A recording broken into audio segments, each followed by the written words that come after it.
Te doy la bienvenida a esta conversación que vamos a tener gracias a Elena de la Peña Parra, médico de familia del CMS, del Centro Municipal de Salud Comunitario, lo he dicho bien creo, Correcto. de Latina.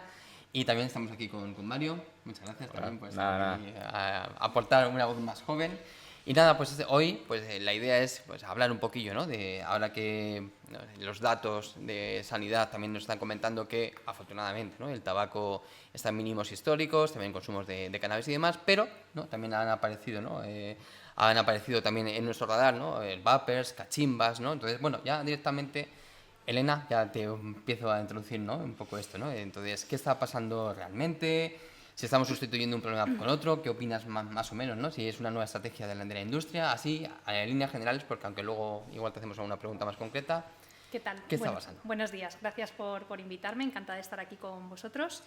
Y bueno, sí, claramente es una estrategia, ¿no? de la industria tabaquera.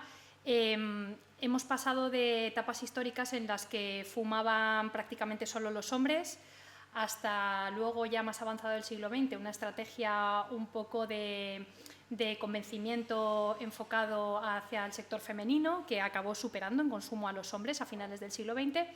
Y esto tiene que continuar, ¿no? Para la industria el objetivo principal, lógicamente, es el económico. Bueno, y en esta búsqueda yo creo que los jóvenes, los adolescentes, juegan un papel fundamental, pues por las características propias de su etapa vital. Y si ya prácticamente todos sabemos que el tabaco es perjudicial para la salud en muchos aspectos, pues han necesitado, yo creo, traer al mercado nuevas formas de consumo que de alguna manera parezcan, bueno, más saludables, dilo como quieras, menos perjudiciales, más atractivas también en otros sentidos. Y ahí está la clave, ¿no? Mario, que antes no Pues he sí, dejado ni bueno, sí. hablar. Para empezar, yo creo que para explicar un poquito todo este tema, sabemos que la adicción siempre se nos ha dicho como que es cosa como de uno mismo o que es culpa nuestra, pero yo creo que tiene en parte cierto sentido, pero también entra en juego mucho la presión social y la manipulación. No sé qué opinas tú de eso, porque también puede afectar mucho al rendimiento de la persona con las adicciones. Absolutamente. Yo creo que cuando hablamos de adicciones, y habéis tenido aquí incorporada información, yo creo, de otros profesionales que también os han dado mucha luz al respecto, ¿no? En Latina también, Justo. estamos muy agradecidos también. Adicciones, el servicio, compañeros. Tiene mucho que ver el entorno que me rodea, ¿no? No es tanto una cuestión a veces de voluntad o de cuán fuerte es mi personalidad, sino cuánto me está condicionando mi entorno, ¿no? Cuando hablamos de nuevo de la etapa adolescente, mis amigos, mi familia, los referentes que tengo, por supuesto, van a ser una referencia y un condicionante a la hora de consumir. Y luego también juega un papel fundamental pues todo lo que veo publicado en redes sociales, a través de la publicidad, del marketing. Y además es una forma más indirecta, ¿no? de convencer a las personas. O sea, son mecanismos un poco más pues automatizados en el cerebro, a través de los cuales pues bueno, mientras vea un mensaje que me resulte atractivo, por ejemplo, relacionado con la música que me gusta, con series, con personas a las que sigo, con colegas con los que me llevo bien, y que a la vez se entrelazan con mensajes relacionados con el tabaco, de alguna manera yo los integro con menos severidad, ¿no? Con menos percepción de riesgo, o asociado a un ocio que me gusta o a cosas que me divierten y que interpreto de manera positiva, ¿no? Sí, porque históricamente, ¿no? Antes se usaba, ¿no? La televisión, se usaba, ¿no? Las películas, ¿no? Que de pronto empezaron, ¿no? A aparecer todo esto y lo estamos trasladando, ¿no? A los medios actuales, más o menos. Sí. Sí, de hecho en esos medios tradicionales hemos visto que ha habido una bajada, ¿no? de consumo y una regulación al respecto. Ha dejado de haber anuncios, por ejemplo, en cartelería, digamos, en las zonas públicas, ¿no? Sí, incluso, por ejemplo, en Fórmula 1, ¿no? Ferrari siempre era Marlboro quien los patrocinaba. Justo. Y ahora que, evidentemente, Estos anuncios no de se puede los asociar. cowboys antiguos, ¿no? Y en las películas también la presencia del tabaco, la verdad es que está muy minimizada, ¿vale?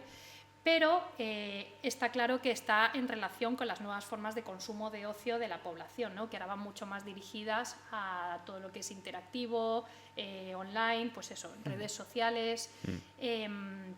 Y bueno, hay verdaderas estrategias de marketing para también esconder, incluso a pesar de la regulación, bueno, pues productos y mensajes relacionados con el consumo de tabaco, ¿no? Y de nuevas formas de consumir también, otros dispositivos ya más actuales. Sí, sí que es verdad, porque yo recuerdo de haber visto a los chicos del coro que fuman todo el rato y decirle a mi madre, mamá, es que esta película, te lo juro, que es que me incita a fumar de una manera, porque es que están todo el puto rato fumando, todo el rato. Y claro, en plan, eso deriva a que todo lo que era publicidad, que ahora ya no se ve tanto, ahora es más, si pasas por delante de un estanco, sí que ves el tipo de cartel publicitario de un vapor o del cigarro. Claro, vivimos en una sociedad en la que les importa mucho más el dinero que nuestra salud, y es súper triste. Y encima ahora con nosotros nos están utilizando. ¿Tú crees que eso es verdad? En plan, como que somos una marioneta en este sentido, de adicción. Bueno, no sé si llamarlo marioneta, pero claramente el público diana a través del cual se quiere hacer un negocio, ¿no? Yo creo que una de las cosas que hay que plantearse en este tema es quién está ganando si yo consumo, ¿no? Porque esa persona, ese colectivo, esa empresa, lo que va a intentar es, bueno, pues convencerme y llevarme a un terreno a través del cual me convierta en un consumidor estrella. Pero efectivamente somos la clave ahora mismo para la industria tabacalera, las personas jóvenes, porque si lo piensas, prácticamente nadie empieza a consumir a partir de los 20, 25 o 30 años, ¿no? La mayoría de consumos de tabaco han comenzado pues, antes de los 18. Esto también hay que planteárselo, ¿no? ¿Por qué es la adolescencia la etapa clave para el consumo? Bueno, los adolescentes, muchas veces cuando hacemos esta pregunta en centros educativos como este, por ejemplo, la respuesta es que los adolescentes somos manipulables, somos influenciables, bueno, prácticamente que no tenemos dos dedos de frente, ¿no? Muchas veces sí. En esta etapa del crecimiento. Y todos hemos pasado por ahí, claramente no es que seamos bobos. Pero sí que, bueno, es un periodo en el que estamos en crecimiento, se producen muchísimos cambios, no solo a nivel físico, que son como los más obvios, sino también a nivel psicológico y conductual. Y una chica una vez en una clase me respondió algo que me gustó mucho y definió la adolescencia como una etapa en la que somos exploradores. Y bueno, esto es así, ¿no? O sea, estamos transformándonos, viendo en qué tipo de adulto nos queremos convertir, qué gente quiero a mi lado y qué gente no, de qué voy a probar y de qué no. Y es una etapa en la que aparecen muchas situaciones en las que me voy a enfrentar a la decisión de, bueno, sí, probar o no probar el consumo de una sustancia, determinada actividad, con lo cual es una etapa de vulnerabilidad también. Por eso también, bueno, pues la industria como negocio lo ha identificado y es a quien se quiere dirigir. Pero no solo pasa con la tabacalera, ¿no? También pasa con otras industrias, ¿no? O sea, que es algo más... Por supuesto, es algo extendido y como muy relacionado con este consumismo brutal que forma parte del sistema capitalista en el que vivimos, es la realidad, ¿no? De intentar, bueno, pues gastar y consumir y intervenir en los espacios que van quedando en las vidas de las personas, ¿no? Para hacerlo. Bueno, pues sí que sí. También, por ejemplo, una cosa, ¿no? que siempre como que choca mucho, ¿no? Es en plan de la idea, ¿no? De si es algo legal, será algo bueno o no será tan malo, ¿no? Que es un poco ahí, quizás, ¿no? Se juega con eso, ¿no? De ¿por qué? ¿Por qué realmente estas sustancias pueden ser legales? Y Justo. si es cierto que eso puede decir que, bueno, tan malo no será. Bueno, yo creo que esto es como un falso amigo, ¿no? Este concepto de que lo legal siempre es bueno. Y lo primero que podemos preguntarnos es si, igual que en el caso del tabaco, cuyos efectos perjudiciales son ampliamente conocidos, solo tengo que coger una cajetilla y mirar su impresión, ¿no? Pero yo creo que esto de que lo legal siempre es bueno nos lleva a plantearnos, ¿hay otros productos como el tabaco que también se venden y se compran legalmente a sabiendas de que son perjudiciales para la salud? Y no solo productos, formas de comportarse, actividades, pues sí, llegamos fácilmente a la conclusión de que no solo el tabaco, sino el alcohol, las apuestas online, los juegos de azar, la comida basura, las bebidas energéticas, ¿no? Sabemos de sobra que causan un impacto sobre nuestra salud muy directo y completamente demostrado a través de la bibliografía científica, y a pesar de eso son legales. Entonces, ¿por qué son legales, no? Pues volvemos un poco a la idea de que hay unos intereses económicos por detrás de todo ello, ¿no? Si nos planteamos quién gana dinero con la venta de tabaco, nos salen muchísimos beneficiarios, ¿no? Desde las propias industrias que lo producen, las personas que lo distribuyen, quien tiene un estanco, quien tiene una máquina dispensadora en su bar, en su gasolinera, y por supuesto hay una parte que no podemos obviar de la venta de un producto legal, que es la parte que pagamos de impuestos, ¿no? Esto no quiere decir que no podemos ser cínicos, por supuesto no quiere decir que el presidente de gobierno de turno se embolse un dinerito por cada cajetilla, ¿no? que se vende, pero sí es un dinero que recauda la hacienda pública y que redunda en cosas positivas para la ciudadanía. Pues que tengamos una biblioteca pública en el barrio, que una carretera esté en buenas condiciones, ¿no? La educación, por ejemplo. La educación, también, efectivamente, que haya centros accesibles para todas las personas, que haya centros para mayores. Entonces, al final, lo que resulta, si lo reflexionamos un poco, es que prohibir este tipo de consumos puede conducir a verdaderas pérdidas o el perjuicio de, bueno, pues de lobbies, ¿no? A veces empresariales, pero también de las pequeñas economías de las personas, ¿no? Sí. E incluso, como decíamos, de la recaudación. A pesar de lo cual, en general, las directrices que se van haciendo en países democráticos y con regulaciones amplias van en la línea de ir restringiendo. A mí hay una pregunta que me genera muchísima curiosidad, que es cuando se prohibió todo lo de fumar en interiores, ¿cómo se vivió en España? En plan, porque era una vida de que tú llegabas y tu padre te fumaba en la cara, sí o sí, tu profesor te fumaba en la cara, el que te estaba sirviendo la comida, bueno, a lo mejor el camarero no, pero podía fumar en el restaurante. ¿Cómo se vive todo eso? Bueno, pues Chemi te podrá contar también, ¿no? Pero al final, cuando lo vives, digamos, en tu propia generación, está como normalizado, ¿no? Ahora que lo vemos con perspectiva, nos llama mucho más la atención, como te puede pasar a ti, pero entonces, bueno, nos parecía que entraba dentro de lo normal ir a la consulta de un médico y que el médico te atendiera con un cigarrillo, que en el avión, dentro del avión, hubiera una parte para fumadores, ¿no? Lo que ocurría, y esto está demostrado, es que en la medida en que estaba generalizado el consumo en espacios públicos, la gente fumaba más. Cuando se restringió y se regularizó a nivel jurídico, la verdad es que, Chemi se acordará, fue un vuelco muy importante, sí. muy importante y fue recibido mal, sobre todo, como te decía antes, desde los sectores comerciales, ¿no? Al final, entiendes que el dueño de un establecimiento que a lo mejor ponía el fútbol los fines de semana y que alguien iba y se tomaba una bebida y fumaba un cigarro o varios cigarros durante el partido, de pronto perdía toda la clientela, ¿no? Porque no podía poner una televisión en la terraza o tenía que invertir en poner una televisión en la terraza del bar, ¿no? Discotecas, yo qué sé, yo recuerdo haber salido de fiesta cuando era joven y volvías y la ropa iba directa a la terraza, ¿no? Entonces es lo que te digo, iba un poco en la línea de normalizarlo. Si bien se recibió como de una manera muy impactante al inicio, yo creo que luego hay un periodo de transición y la gente se acaba acostumbrando, ¿no? Y ahí también está el éxito de la medida, en que poco a poco, aunque los cambios a veces parezcan drásticos, si están bien fundamentados, ¿no? Y sobre todo si tienen una motivación de salud pública, acaban viéndose en forma de resultados, que es lo que tenemos ahora. ¿Qué pasa? Que pues, tras superar esa etapa, en esa continuidad del negocio, pues ahora nos están vendiendo otras formas de consumo que no tienen exactamente que ver con las previas, o por lo menos en nuestra cabeza no se ven de la misma manera. Sí, yo creo que uno de los grandes motivos, por eso, bueno, estamos hablando de los vapers, de todo el cigarrillo electrónico y todo eso, yo creo que a lo mejor tú puedes decir más motivos, pero yo creo que uno de los motivos más generalizados es sobre todo el olor, porque al no oler mal realmente puede hasta atraerte y es mucho más fácil normalizarlo. Entra por todos los sentidos. El olor es uno de ellos y claramente eso era de lo más desagradable que vivíamos en el pasado, ¿no? Sobre todo para no fumadores.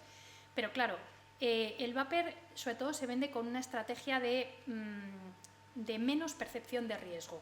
Y eso incluye que huelan mejor, ¿no? Que me afecten menos a mi estética, a mi día a día, que sepan mejor, porque también el sabor del tabaco es de por sí desagradable, el tabaco convencional. Incluso visualmente los dispositivos están como súper sofisticados, ¿no?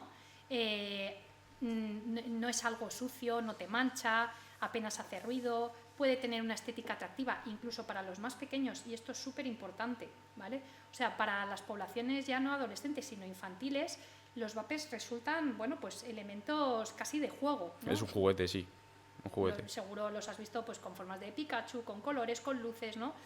Entonces, claro, bueno, en esta línea puede parecer que fueran algo más agradable o menos perjudicial, pero entrañan unos riesgos propios. Por ejemplo, ¿qué riesgos pueden entrañar a diferencia o en contraposición a otras formas de consumo de tabaco? Pues, bueno, primero, cuando hablamos de vapers, está bien puntualizar que estamos refiriéndonos como a dispositivos electrónicos de nueva generación, pero que los hay de diferentes tipos. Hay dispositivos que calientan tabaco, hay dispositivos que lo que hacen es tener una resistencia que evapora un líquido que tiene un saborizante. Entonces, ahí hay matices, ¿vale? Pero cuando hablamos de vapers, si estamos hablando de estos dispositivos que tienen un líquido con saborizante cuya resistencia lo calienta y lo transforma en vapor, es importante decir que es cierto que no se basan en una reacción de combustión como el cigarrillo convencional o como por ejemplo la cachimba, con lo cual ahí parece que te quitaras un riesgo asociado a la combustión y a los efectos nocivos que genera el humo, el monóxido de carbono. Eso claro. Pero tiene otros riesgos propios, sobre todo por las sustancias que llevan los saborizantes. Concretamente, el propilenglicol, ¿vale? Es una sustancia que lleva el saborizante que de por sí no está catalogada como perjudicial para la salud, pero si se calienta al nivel en que se calienta en los vapers, sí que se descompone en otras sustancias que se llaman aldehídos, principalmente, además de otras, que suponen un cancerígeno de primer orden. Eso por un lado. Y luego tiene efectivamente otras sustancias añadidas que se relacionan con pues, aumentar la adicción, con empeorar, por ejemplo, enfermedades ya crónicas. Si yo soy asmática y consumo en vapor, mi asma puede claramente empeorar, con disminución del rendimiento, más fatiga y al final con que mis pulmones tengan que adaptarse a un ambiente húmedo que no les son naturales, ¿no? Perdón, que no les es natural. Esto puede favorecer que se desarrollen enfermedades de tipo infeccioso, sobre todo, de tipo neumonías, a veces por agentes menos comunes a lo habitual, por ejemplo hongos. O sea, que tiene sus propios riesgos asociados a los materiales que se utilizan. A mí, por ejemplo, en las charlas que nos has dado aquí en el colegio más, a mí me impactó mucho el ejemplo que pusiste ¿no? de los hongos en la humedad, ¿no? Que puede aparecer en las paredes. Y dicen, pues eso en los pulmones, ¿no? Claro, un poco... al final las condiciones ambientales favorecen que haya unos microorganismos u otros, ¿no? Por ejemplo, en invierno decimos pues que me pongo malo por el frío. No me pongo enfermo ni me resfrío porque haga frío, sino porque son más comunes unos determinados microorganismos, unos virus respiratorios normalmente, y porque las condiciones de mi vía respiratoria son concretas cuando hace frío. De igual manera, pues si estamos en un ambiente húmedo para los pulmones que generamos a través del vapeo, es más fácil que determinados organismos a los que les gusta crecer en ambiente húmedo se desarrollen. Somos un invernadero para ellos, sí. Parecido, sí. Un paraíso para ellos. Y también un poco, bueno, eso es el tema de los vapers, el tema, por ejemplo, de las cachimbas, ¿no? Si igual el tema de los vapers, pues parece, ¿no? Que es como más inocuo, que es más natural y más sano. El tema de las cachimbas, igual, ¿no? También una cosa que igual buscamos o se buscan los adolescentes son las experiencias compartidas, ¿no? El tema igual de la cachimba, no sé, también, ¿no? Que también tiene sus riesgos, imagino, ¿no? Pero, ¿qué nos puedes comentar sobre los riesgos de las cachimbas? Bueno, los riesgos de las cachimbas son bastante parecidos a los que tiene el tabaco convencional, porque en el fondo una cachimba se utiliza con una mezcla de tabaco. Y no hay que olvidar, y este es un mito que hay que desmontar, que la cachimba no funciona a través de un mecanismo de creación de vapor de agua. Si bien tiene un recipiente de líquido en la parte baja, recordamos que en la parte superior se ponen unos carbones que se calientan, con lo cual hay que sobreentender que hay de nuevo una reacción de combustión. Lo que estamos exhalando es humo, ¿vale? No es vapor de agua, de hecho ese líquido que está en el recipiente no se calienta. Si burbujea es porque el aire pasa a su través para humedecerse.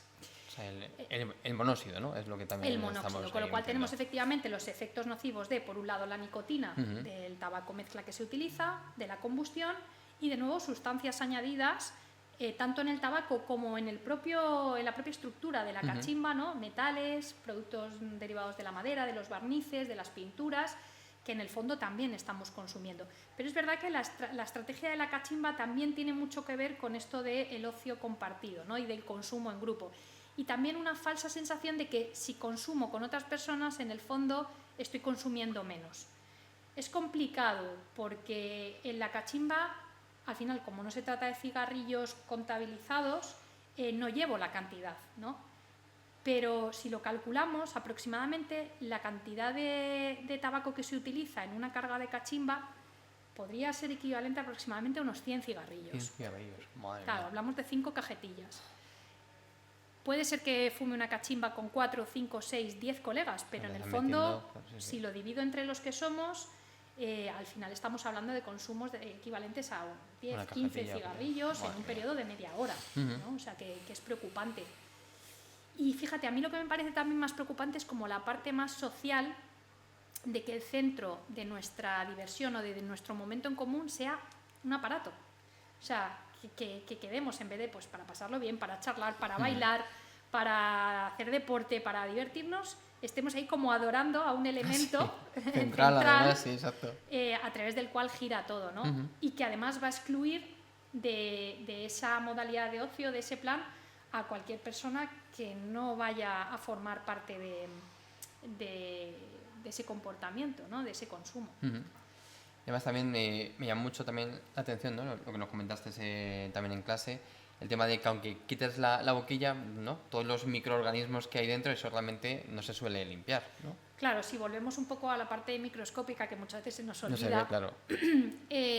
Las cachimbas que ahora mismo ya están como bastante depuradas, sofisticadas, a veces tienen varias mangueras para que se pueda fumar a la vez, a veces tienen solo una, pero sobre todo a raíz de la pandemia, del COVID, sí que se generó una cierta conciencia de que el uso compartido de la boquilla de una cachimba, igual que si comparto un cubierto o si me beso con alguien, puede llevar a la infección, pues esto, de este tipo de microorganismos de transmisión aérea, Claro, ¿no? sí. Entonces se popularizó la entrega de boquillas unipersonales para cada persona que se abrían de un solo uso, con lo cual cuando yo voy a fumar me pongo mi boquilla. Pero hasta entonces yo siempre había hablado en estos términos, hasta que un día fui a hacer este taller a un instituto y entonces un chaval, recuerdo que nos dijo que eso era verdad, que se entregaba una boquilla a cada persona, pero que al menos en su experiencia del establecimiento que tenía su padre en el que se servían cachimbas, las mangueras no se solían limpiar, ¿no? Imaginaros los residuos que pueden quedar después de muchas sesiones, muchas personas. Es verdad que no estoy soplando, estoy aspirando, pero inevitablemente es una fuente fabulosa de contagio. Otro paraíso, ¿no? Para Sí, los sí, microorganismos. Completamente. Mira, pues si quieres ya para concienciar un poquito más, ¿qué podemos hacer para prevenir? Nosotros, los mayores, todo el Sí, mundo. las familias, Sí. de las escuelas, los maestros. Claro, yo creo que hay un papel fundamental, pues por un lado de mostrarnos accesibles y de evitar como actuaciones o posiciones de castigo, ¿no? De ser demasiado severo. Yo creo que hay que retrotraerse a ese momento en el que fuimos adolescentes, que hablábamos y que nos enfrentamos a todas estas cosas nuevas y que también en algún punto quisimos, o no sé si quisimos probar, pero nos vimos abocados a probar o tuvimos la opción de probar, ¿no? Entonces, yo creo que se trata sobre todo desde los docentes, a las familias, a los colegas, que tenéis un papel fundamental entre vosotros. Se trata de dar mensajes directos, que sean claros, que sean creíbles, que sean breves, no que me estén dando la chapa con mil historias, no lo hagas. Sí. Y que sean respetuosos, ¿no? Y también que te den un tiempo, porque al final es normal en la adolescencia que aunque me digan que algo va a suceder, hasta que yo no lo vea y Claro. no me ocurra, pues no me lo crea del todo. Es lo normal, realmente, ¿no? En plan, que seamos empíricos en ese sentido. Efectivamente. Con lo cual, si recordamos que hay como efectos del tabaco y estos dispositivos que son más inmediatos, pues de tipo lo que decíamos, fatiga, rendimiento más bajo, pero otros a largo plazo que a lo mejor no me interpelan, todavía no los veo, no puedo ser muy consciente, entonces también dar un tiempo a esa persona de reflexión, ¿no? Y por lo menos que tenga la información y decirle, bueno, si no es ahora, vete dándole vueltas a lo largo del tiempo, volvemos a retomar la conversación cuando se pueda, pero siempre de una manera, pues eso, respetuosa, accesible, cortita, fácil. Sí. ¿Y algo que así que quieras compartir, que no hayamos dicho, que no te hayamos preguntado, que como unas últimas palabras así que quieras? Pues mira, a veces llegar. últimamente escuchamos mucho, yo creo, la palabra libertad, ¿no? Y es algo que como que abarca tanto que a veces dices, pues yo en nombre de la libertad fumo porque estoy en ese punto de mi vida, en nombre de la libertad me relaciono con estas personas, pero en el caso de fumar, yo creo que la libertad no está tanto en si escojo fumar o no fumar, sino en que no lo necesite. La verdadera libertad es que yo no necesite fumar por ningún motivo. Qué bueno. Pues nada, Elena, muchísimas gracias por todo lo que nos has compartido. Bueno, también si tenéis alguna pregunta además, también comentarlo en los comentarios y también decirnos si también hay algún tema también que os apetece que tratemos y si podemos con Elena que nos pueda también prevenir sobre, ¿no?, el tema el tema de sanidad. Pero bueno, que lo dicho, muchísimas gracias, Mario. No sé si quieres aportar algo más. No, nada más. Últimas palabras. No, pues nada. Lo Muchas dicho también, gracias muchas a los gracias dos. a Moclán y a Fabián que están ahí a los mandos y nos vemos en la siguiente.